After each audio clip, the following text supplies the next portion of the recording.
Welcome to It's Not Just Business Talks with Sonia, where we get down to the real business of how great leaders dug through their own trenches and climbed some epic mountains to get where they are today. Now let's get started with the show.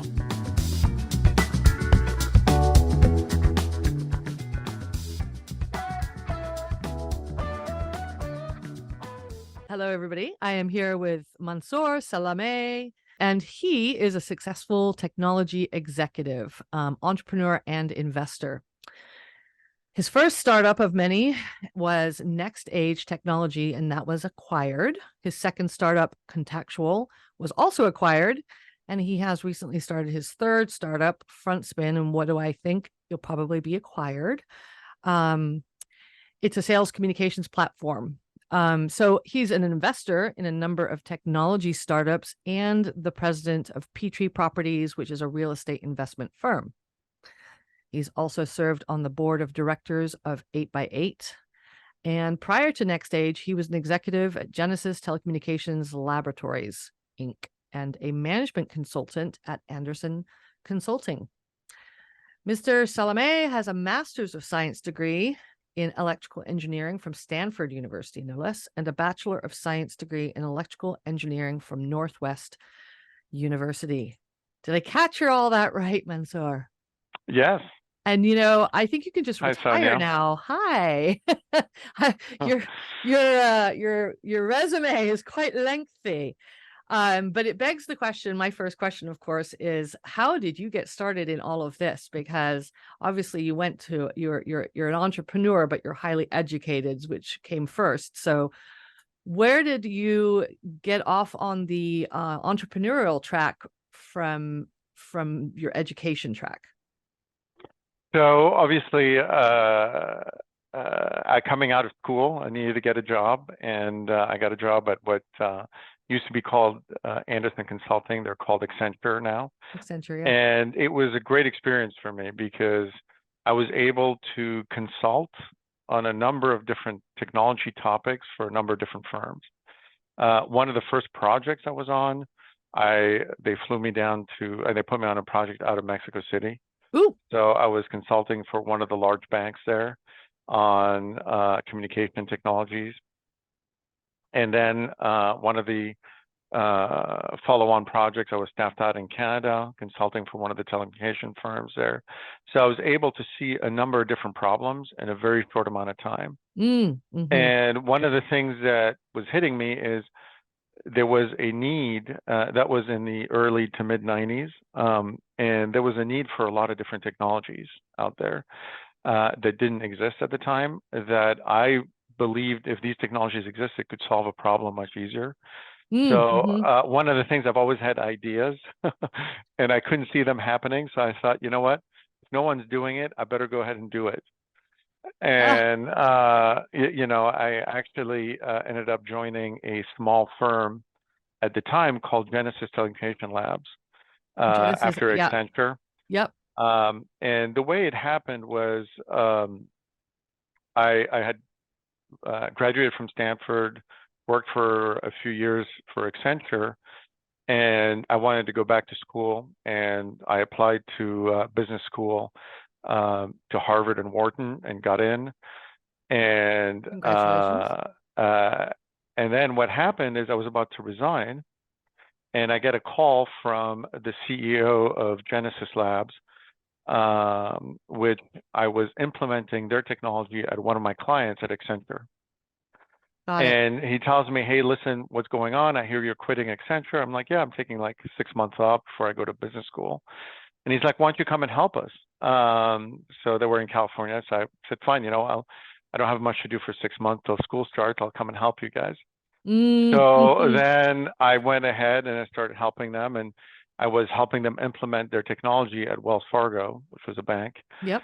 And the project was going really badly, but I managed to turn it around. And Wells Fargo decided to standardize on the technology, on the Genesis Technology Lab. So they came back and they gave us a bigger order. And what happened after that, there was a prospect, a French company called France Telecom, which was a telco in France. They came over to California to visit Genesis, And the CEO at the time, his name was Greg, asked me, "Hey, don't you speak French?" I said, "Yeah, I speak French." Oui, So oui. I went and met them and convinced them to place the order with Genesis, French to French, I guess, if you will. Mm-hmm. And then he's like, we really need somebody over in France to implement this thing. Do you want to go start the French office? And it was about the same time that business school was about to start. And so I got a 1-year deferral. And then I started Genesis France and became Genesis Europe eventually. I was running that out of Paris. Wow. And a year later, when business school came to be, I said, "Look, I'm not going to go back. Sorry, I'm not going to put my deposit down." And I kept enjoying running the firm. And we ended up going public in '96. Wow. So that gave me from Accenture the entrepreneurial perspective Yep. of starting a company. And it was a lot of fun. It was a lot of ups and downs before we went public. And I always, but I enjoyed it. I mean, I enjoyed the creativity that you had to have, the problem Mm-hmm. solving, Mm-hmm. and the grit you always had to have and running. So it's kind of became innate in me since Yeah. those days. Do you think that that's almost no harm, no foul to Harvard by any stretch of the imagination? What a great school. But do you think you almost learned through the street smarts, the actual entrepreneurial boots on the ground experience, the same or similar talent that you would have experienced by going to college at that time? I learned a lot of different things because when I joined Genesis, within the first month, they missed payroll. Oh, gosh. Okay. So then I would call my parents and I'd say, "Hey, they'd ask me, how's it going?" "Well, it's pretty good. They missed payroll." And they say, "You don't care. You're going to Harvard in the fall, right?" I mean, that was kind of the thing. Mm. And then they missed payroll a couple of times. Once I showed up at the office, the landlord took the doorknob away because I hadn't paid stuff, right? Mm. So, but this is like kind of the reality of a bootstrap Yes. startup. Yep. And we were able to turn it around and able to adapt the product exactly to what was needed in the marketplace and take off to be able to go public 2 years later. Wow. This is something that maybe you can read case studies at Stanford or Harvard or Wharton or any of these business schools, but you would never be able to get that corporal experience of, payroll didn't happen, everything else, and people would have shut down the firm many times. I mean, if you go back and look at it, say, okay, you can't do these things. But it was kind of that kind of stuff that happened. And so they had missed payroll. And then I was a project manager at Wells Fargo. We managed to get a big order that helped them make payroll the next time and catch up payroll. And then when I closed France Telecom, that also helped. So it was a very different perspective of building it than I think if you read the case studies. I don't think you could have gotten that experience. And for me, I'm like, you know what? I'm going to run Genesis France and Southern Europe for a couple of more quarters, and I'll get better experience than going back to Harvard. And I feel, I mean, maybe less at Stanford, but all these East Coast schools that have this elitist approach of we know better. And I think that's kind of it's dangerous in entrepreneurialism to think we know better. You've always got to get the signals from the marketplace. And this is something that I learned.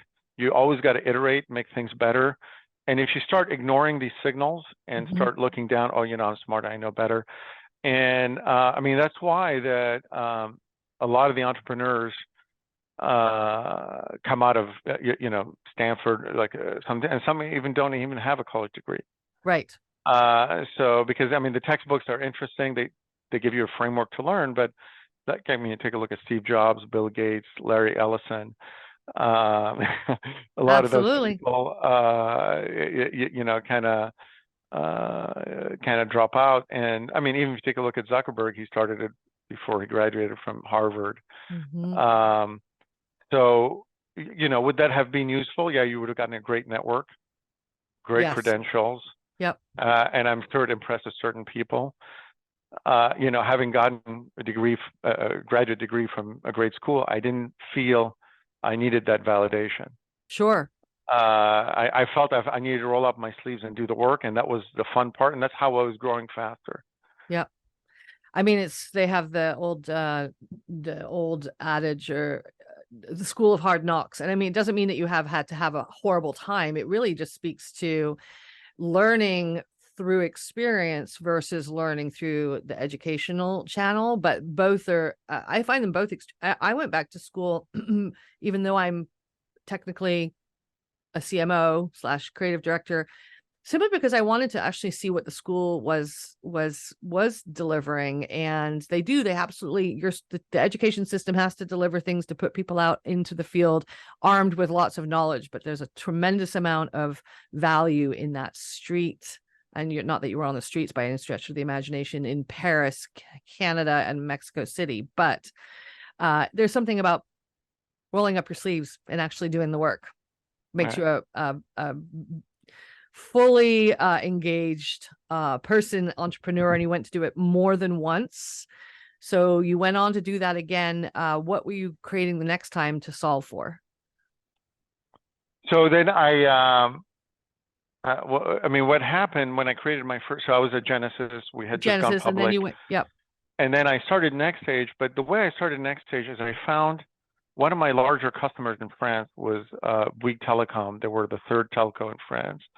And they had a problem in their call center department where they needed to schedule call center agents according to the call volume at the time, the email volume, but without violating union rules and making sure they followed all these rules so they didn't get penalized, but they never wanted to be overstaffed because if they're overstaffed, they were paying too much, never wanted to be understaffed. And they had a R&D division. It was a pretty big company, not unlike Bell Labs, but it was like the French version of Bell Labs, where they had developed this great tool. And I tried to tell Genesis, we got to do a deal with those guys. We got to take this tool and sell to all the other customers because we were selling into the call center. And Genesis said, oh, no, we're so busy doing this thing. And I'm like, okay, if you guys aren't going to do it, I'm going to do it. So I said, I'll hire my replacement and I'm going to go build this product. Brilliant. And then I did a deal with that customer of Genesis, who was my customer at the time, to be able to take their technology to get started on a product. We built the product and we started selling to all the customers that we knew. And that's the second one, because I saw an opportunity. It solved a great problem. And it's always, things that you have a hard time in school is you don't talk enough to customers, understand their problems and solve it. You can try and assume what the problems are, but it's never the same of having that iteration. I'm having a problem, I'm spending too much money here, too much time there, or I'm not getting enough reach here. And and when you try to understand, like, how can you solve it? And so I really enjoy that part of providing a technology that didn't exist before to certain customers or to the market and solving a problem. The way I justified it to my parents and to my friends is like, we're going to go public, we're going to make money. And we made, a lot of us made a ton of money at Genesis when we went public, but it was never the motivation. The motivation was always finding a problem and solving it and delivering value that way. More than people paid you delivered abnormal value. And for me, the exciting thing is when you have this first version of the technology or the product, and it's the first time the customer uses it in production, and you're kind of on edge. Are they going to get value, yes or no? And boof, they get value, and then it goes from there. And that's like a thrilling thing beyond any financial reward you can get or anything you justify. And where a team has been working with something, and there's this validation of we've added value. All the work we did has been validated because the customer enjoys the product and gets value out of the product. And you can try and justify to your friends, oh yeah, we went public, we made money, but I don't know any entrepreneur that started a company to get rich, or any of the great ones. I think even if you take a look at Bill Gates, I don't think he did it for, he was one of the wealthiest guy. I don't think Larry Ellison did it. I'd be surprised if Elon Musk does it for the money. He does it for the love of the game. And he wants to put people on Mars. Do you think he cares if he's the richest man in the world? He sleeps in his office half the time, so he clearly doesn't care about the luxuries of life that much either. The minute he puts a human on Mars, that will be worth to him more than 100 times any wealth he has on Earth. Yeah. He would have made us interplanetary species. That would have been, that's his life work, right? So anyway. And I do agree with you, Mansour, because I think that a lot of people ask me, why do you do what you do? Because as any entrepreneur, every organization, many of the clients that we work, but ourselves too. I mean, we're tenured. You go through really dark rock bottoms during the journey of growing a company, and you have to learn a lot in real time, and make decisions in real time that if it was for the money, I would certainly just go get a high paying executive job at some Fortune 100 company and take care of that, but it's not about the money. It's for the love of the game, the love of the results, for sure. Yeah. So And how many times did Elon Musk almost go bankrupt? Oh my gosh, I can't keep track. How many times has he been sleeping in like you said, on the factory floor because they needed to solve a business problem, and the only way to do it is, the rubber meets, no pun intended with Tesla, but when the rubber meets the road, So yeah, I mean, those are the great entrepreneurs. And I'm sure there's different people that get value out of different things, and people, like you said, get Harvard degrees and become either venture capitalists or bankers or management consultants, like when I started my career. And there's nothing wrong with that. I mean, there's a need for everything, and it depends what turns you on, what gets you out of bed, and makes you do the best work possible. Yeah, it is that inner spark for sure. Because then you went on to do startup Contactual, and then FrontSpin. FrontSpin is your current one of your current many babies, right? Yeah. And how long have you been working on that? So FrontSpin, we've had it for a few years. Contactual, we sold. Contactual was acquired. So Contactual, we started the genesis of Contactual, no pun intended. We started that in 2000, just at the turn of the century, and we were talking about cloud and cloud computing back then, before it was hip with whatever happened. Everything. And again, it's great to see that the vision happened, and we got acquired by 8x8, I think, in 2011. And I stayed on the board for a few years. And again, similarly, I thought there was an opportunity that 8x8 could build the sales communication platform that FrontSpin did, but they didn't want to do it. And again, says, an entrepreneur, when we see an opportunity that, I don't necessarily want to do it, but I think it's rude that nobody does it. Right. So if nobody's going to do it, I've got to do it. It's almost like, you see a stain, if somebody's got to clean it. If not, you got to clean it up. So it's kind of that kind of stuff. You see an opportunity, you see you can add value. Why is nobody doing it? So you feel like you have a duty, almost. It's a duty that, okay, we got to do it because we see it. And I could be wrong, but if I'm right, it's really a duty to bring this to the market. Right. Because I mean, the thing is, you could get yourself spun out with because you're someone that's constantly creating, ideas and seeing problems to solve. Do you ever find yourself going, okay, I have to stop. I should tell somebody else to do that, or tell this person to do that, because I need to streamline my attention on just this one thing? Or do you pick them all up? Do you pick up every rock? I don't pick every rock, unfortunately. I have a lot of ideas. I mean, I like to make a certain level of difference. And one thing that you realize, there are two distinct levels, in my opinion, of companies from my experience. I mean, it could be different in different ways. And, at the first, it's when you are in what I call the search mode. You're searching for a customer's got a problem. You're searching for the solution. How do we build this technology? You have some ideas. Okay, you build the technology. Okay, then you're saying, how much can we charge? How much would a customer pay for it? Can we deliver it at a cheaper value and make our margin? So then you're working a little bit on the business model. How do we go to market? How do we market it? How to differentiate ourselves? So that's kind of the search mode, right? And then what you see is, then there's a scaling mode. Okay, so now we figured out the formula. How do we make 100 of them? And it's almost like thinking and creating in the scale mode is bad. Like, it's almost like they can have it as long as they can have any color as long as it's black, but what Henry Ford used to say. Whereas I enjoy the search mode a lot. Yeah. And creating different things. And I've surrounded myself with other people, and I'm delegating a lot of the scaling, a lot of the go-to-market to other people. So it allows me to create something that doesn't exist, but to scale is not what I'm great at. So we've tried to partner also with larger companies to go to market. And this is what a lot of people don't quite understand. Like a small startup is not a small version of a big company, right? Correct. And a big company is not a big version of a startup. The way Right. it's organized, the way it functions is a totally different animal. Mm-hmm.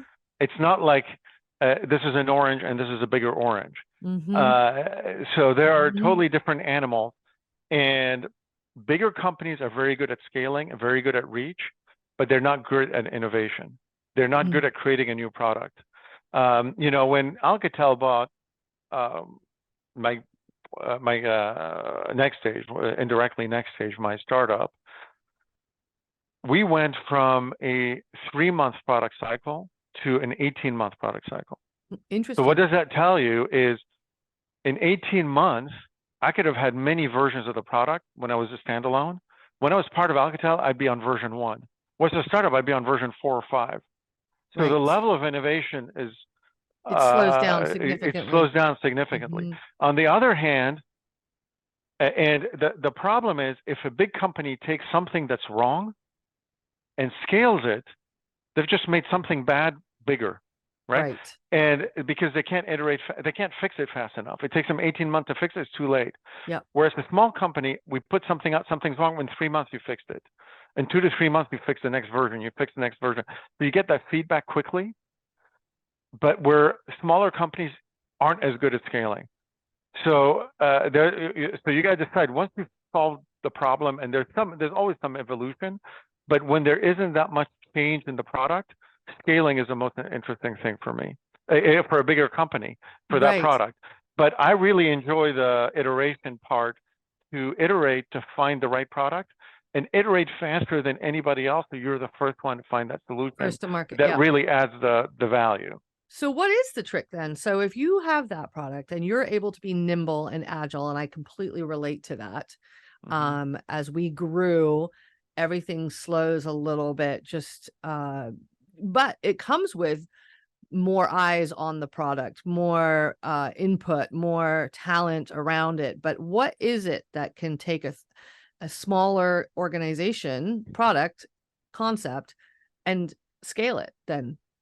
I mean, so you got, I mean, so I think at the beginning you got to find the right product, and then you'll see, once you get the right product, the market pulls it in, starts doing these things, and then you got to start telling everybody. But I think what happens is, in startups, you have to be overqualified. Okay. So for instance, I'm the CEO, but I'm also, if there's a tech support problem from a customer, I will solve it with them. I'll work with them and solve it with them. If there's a finance problem, I'll help the finance people do it, right? In a big company, God forbid, should the VP sales try to do something with engineering? No, you just do the sales. You're in your lane. Do the marketing. You just do the thing. Whereas in a startup, you have to be overqualified, right? And it's that breadth that allows you to innovate and understand the whole journey the customer goes through, versus just being a lane. Like the engineers, they don't understand. Like marketing gave them the requirements in big companies, and they got to build this thing. If they build it wrong, marketing gets mad at them. But it's not like they get this direct link to the customers, usually the engineers, right? And finance, God forbid, finance doesn't even know what the customer is using it. They just know if did the customer pay the bill. Whereas here, finance understands, oh yeah, you know, the customer had this issue, can we solve for them? And it's a much more cross-functional team that works together broadly. And this is where innovation ends up happening. And this is what I mean, like a startup is not a small version of a big company. Whereas over there, you got to be specialized. You know, you got to be the best salesperson. How do we scale it? We scale it this way. We don't deviate. We just do this thing, and then they do their job. We do our job. Whereas here, everybody's doing everything. Yes, absolutely. Been in the weeds. And you've probably been there, and then totally, absolutely. And so when you decide, when you have a product or service that you're about to scale, you said you bring really specialized people around. You delegate. You bring other people who are just like, we know how to take this and instead of making the orange bigger, make it a new version where we have lanes. Is that right? That people Right, exactly. can, More specialized and get a GM in and do this stuff. Yeah. because that's a real talent. I mean, I It's think a that, different skill. yeah. I'm in an agency mastermind, and one of the biggest topics that always comes up is there's just that pain point at a certain point for a lot of agencies where they have done really well when they all know everything, but when they scale, certain lanes don't line up, or like you said, marketing talks to engineering and they don't speak the same language. And you've overcome that clearly, because it keeps. Oh, you have to do processes. So it becomes a very process oriented to scale. Yeah. And everybody's got to follow the process. You can improve the process to scale better, but it's a very process oriented, becomes documentation. At the beginning, you don't know what the process is going to be, but you search it, you find the right process, even though 3-4 people, and then you optimize it moving forwards, and then you scale. And obviously, I'm not saying there isn't iteration and things improvements. It's just the improvements in innovation takes a second seat to scaling. Yeah. And it's the opposite at the earlier stage. Yeah. And so you like being at the earlier stage. I enjoy the creativity of creating something out of nothing and being Yeah. the first to create it. And I partner with other people. And also, we do distribution deals where we have companies reselling us and partnering with us that are better at scaling. They would have never been able to build our product, and we're happy to share our margin with them. That's right? great. And support them and even use their brand and everything else.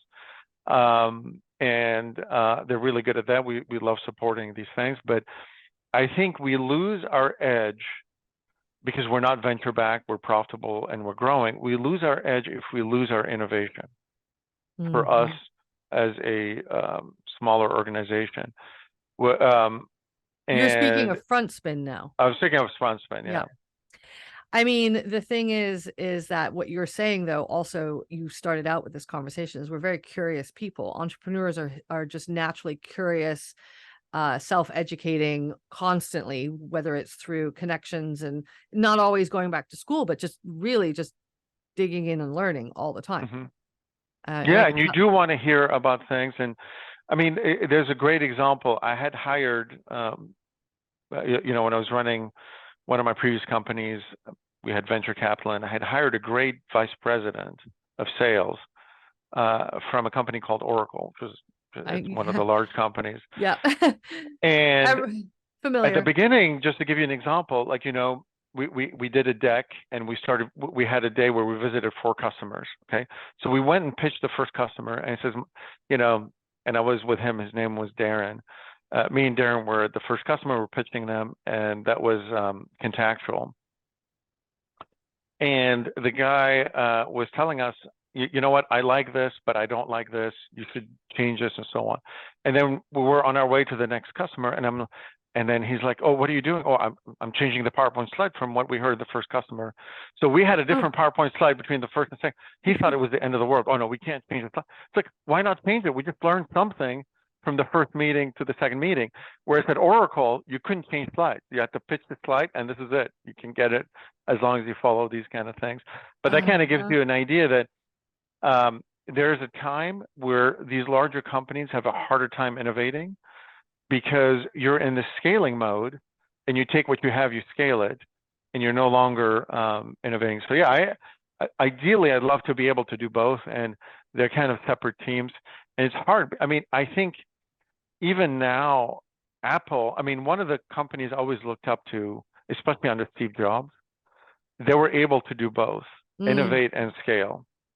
I don't know if they're still doing it. There isn't anything. They came up with the glasses, but that's not, that's cute, but it took them a long time to do that. And I do think another one that he's able to do a great job innovating is Elon Musk. Yeah. And so there's certain people that do both. So even in spite of their size, they still have this innovation. And usually what that means, if you take a look at the unique thing that those guys have, is Elon is very much involved in engineering and product. And Steve Jobs was also, right? He used to work with Ives on the design. And I was lucky enough, Bill Fernandez worked with us. He was the number 3 guy at Apple. He did the Mac OS UI, and he told us some of the stories. And So it is possible, I think, to do it. It's very hard. It takes a very unique person to be able to scale and keep the innovation. They have Because to I be think if really involved, exactly, continuously, really boots on the, I mean, literally sleeping on the floor. They have to live and breathe it. It's you have not to a, live and breathe it, and you have to fight the scaling, and you have to Mhm. fight the inertia against GM who wants you dead, against Ford that wants you dead, doesn't want the innovation. You know, they'd be happy selling, you know, gas guzzling pickup trucks, right? Yeah. And you have to, I mean, the incredible weight on this guy's shoulder on Elon is unbelievable, but that's the kind of thing you need to do. And I mean, you can imagine also when Apple, you know, came up with iTunes against the music industry, and Yeah. then I mean, you can imagine what they didn't want that to happen, and you can imagine what they came up with the phone, all the telecom industry, the Nokias, the Siemens, Ericsson.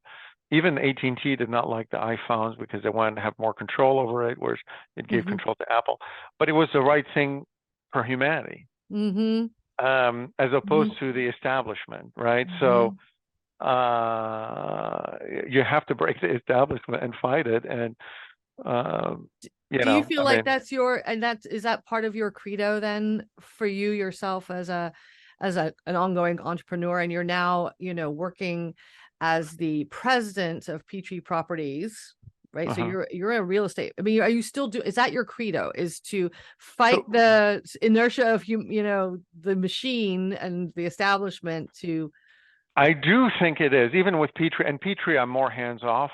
Uh, I've got um, I've got a person running development, I got another person running property management, and I got my CFO, Mhm. and I just do staff meetings, but the staff meetings are much more like board meetings. Mhm. But the one thing about Petrie, I mean, as you know, we're in developing multifamily, and I Mhm. always tell them what we have to do is we have to come up with a better product, and the better product, we want to come up with a better apartment, more affordable than the competition, than the neighborhood, and provide better amenities. Mhm. And I kind of challenge them, and they always say, "Oh, we can't do it," and then keep challenging them, and then they come up with some interesting things. Oh. So it's always being able to push this thing, and I do think it ends up like, you know, here we're doing stuff in San Diego and in Phoenix, and I do think it helps the city. So again, Yes. you're doing it not to get the most amount of rent from other people, because you do want to make it more affordable than the competition, and it raises the bar to everybody. So okay, if Yep. somebody wants to charge more than us, God bless them, they're going to have to come up with even better product, Yep. Yep. right? So I mean, they're going to have to come up with a better product, and I always tell them I'm the customer. So whatever apartments we acquire or manage or we build, I want to be able to live in it. Yeah. I want to live in it. I Yep. want to live in these apartments. Yep. And you've got to show me why I want to live in our apartments versus the one across the street, Yep. right? So And they there's do. got to They be do. always value. They do. Yes. Yeah. I'm very Yep. proud of the team. They do these things. At first, they're like, oh, you know, he doesn't know real estate very well, and he's kind of the thing. But 10 years in, you know, they've taken that thing, and that's a differentiator for us.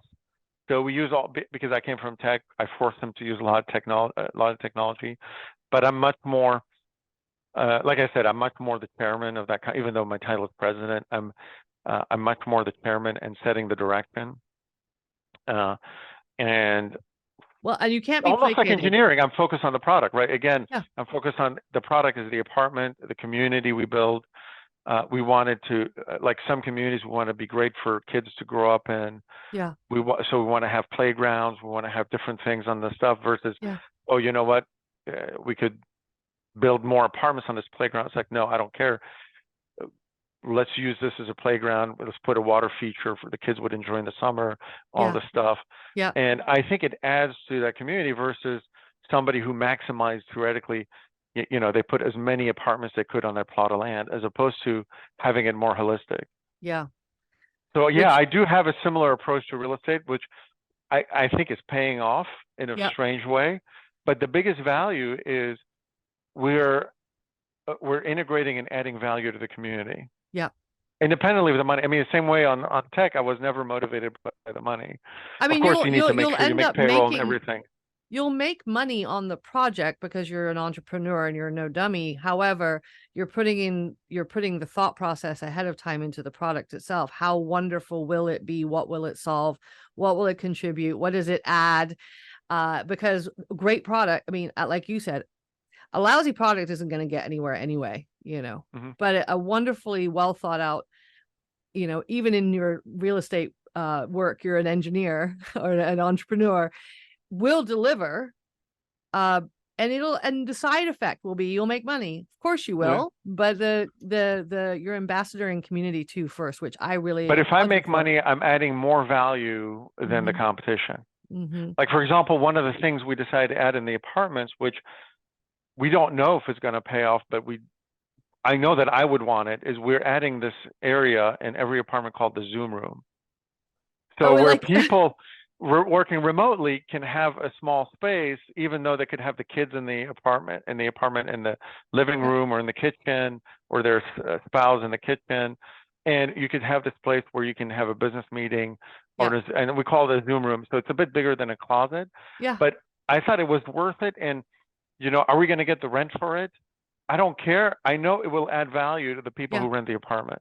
Well, certainly, if I was making a decision myself about a place like that, and I knew that I was going to be working remotely, and I have a 2-year-old and a 5-year-old running around, or in this case, my dog, I would absolutely. I mean, that's what WeWork and other communal workspaces offers, is a place to go focus for a little while in some kind of quiet. That would be a game changer for me. A couple other things we're doing is we're putting in the common areas, which people thought I was crazy, we're putting podcast rooms with noise canceling. So if you want to, like next to the pool, you can go rent them out or reserve them. It's not even renting. You can reserve them and do a podcast, and it's totally. Is that where you are right now? Microphone. No. I'm just kidding. I know you're not. But that's the one. Yeah. But yeah, excellent. So we're trying to do these things, which, as a community, we're trying to add as much value as possible. Yeah. And we want people to feel they're part of a community and they're getting value from being part of that community, as opposed to it's just transactional. I need a place to live. I'm living here. I go to work and I go out to see my friends. We want them to be happy hanging out there. We want them to invite their friends over, their family over. We want their family to feel, oh my God, these people are really happy, especially if you got kids in these apartments. You want kids to grow up happy and as happy as possible, and these things. So yeah, I'm not looking at just the dollars and cents. Yeah.